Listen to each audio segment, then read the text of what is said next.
Cyril Paglino, bonsoir. Bonsoir. Bonsoir Cyril. Merci beaucoup de me recevoir. Alors, Cyril est un sportif.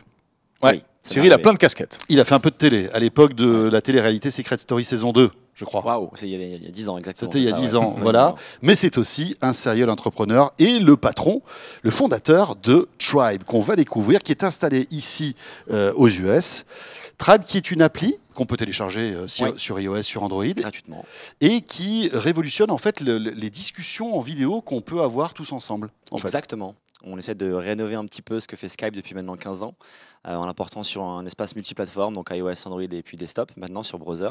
Et le desktop, ça vient d'arriver sur browser. Aujourd'hui, Voilà, aujourd'hui. c'est cool. Publiquement aujourd'hui, et effectivement, voilà, c'est jusqu'en groupe de 8 personnes, en vidéo, en live, dans le monde entier. C'est gratuit, bien évidemment, et ça marche plutôt bien. Voilà.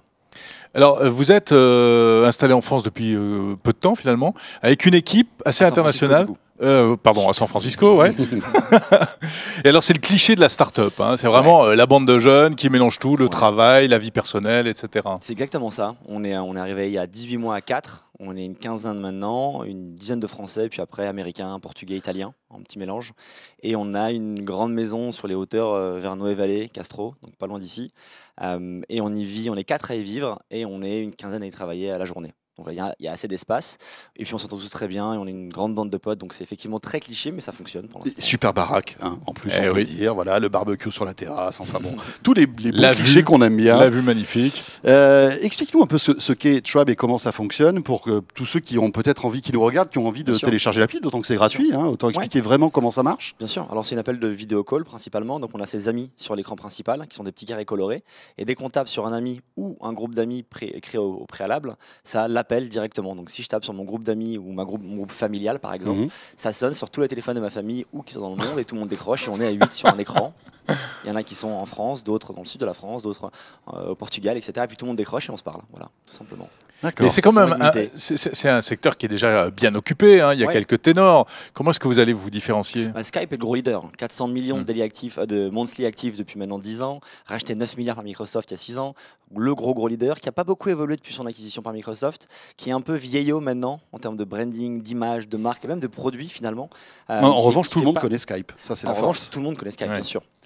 Et aussi en termes de produits, l'évolution sur la partie groupe et le live groupé qui il y a 10 ans n'était pas tellement possible avec les réseaux qu'on avait. D'accord. La 3G à l'époque, le Wi-Fi pas très bon. Aujourd'hui, les devices qu'on a, les téléphones Android, iOS qu'on a, ils ont des CPU, donc des processeurs super puissants. On peut streamer de la vidéo, on peut l'encoder jusqu'à 5, 6, 7 flux. Et donc ça rend maintenant l'usage possible. Et maintenant que l'usage est là, les gens se ruent dessus. Donc il y a une demande de groupe ou de FaceTime ou Skype de groupe qui est très présente chez les jeunes depuis maintenant 1 an. Donc on arrive pour cette demande. Mais Hangout et Skype font des conversations à plusieurs. Ça existe déjà. Skype le fait. Comment vous démarquez justement de ces gros ténors? Alors Skype le fait pas sur mobile, et puis franchement pas très bien en termes de qualité sur computer. Ça va faire plaisir aux ingénieurs de Skype qui nous écoutent. Ouais, mais c'est vrai que alors je pense qu'ils sont malheureusement ils font d'autres choses, ils font de la traduction maintenant. Choses, bien sûr, mais sur la qualité live en vidéo à 4 ou 5 sur un ordinateur avec un bon Wi-Fi, c'est vraiment pas terrible sur Skype. D'accord. C'est pas compliqué. Alors que vous optimisez justement ça, ces flux. Exactement. On optimise bien la qualité, bien évidemment, le rapport qualité-prix aussi, parce que ça nous coûte de l'argent de le faire, donc on essaie de le faire au moins cher, au minimum,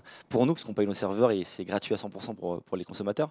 Et après, plein d'options super simples. En un bouton, je peux drag and drop un ami ou un collaborateur dans la conversation. Donc, c'est assez facile d'ajouter, d'enlever des gens. C'est très social, en fait. Beaucoup plus qu'un call traditionnel où on peut là, du coup, plus se balader. Voir qui est online. Ah, mon copain Thomas est online. Boum, je l'invite. Hop, il rejoint, etc. Avec beaucoup d'efforts faits sur l'interface. Exactement. On se concentre vraiment là-dessus. Nous, on pense depuis quelques années qu'il y a vraiment des boîtes qui ont émergé sur l'interface. Spotify dans la musique, Tinder dans le dating. C'est des boîtes qui n'ont pas réussi un marché, mais qui ont juste revu une UX, une expérience. Tinder a pas hyper simple en plus. Hyper simple, bien sûr. Tinder, c'est ça. Voilà, le swipe est mythique maintenant, etc.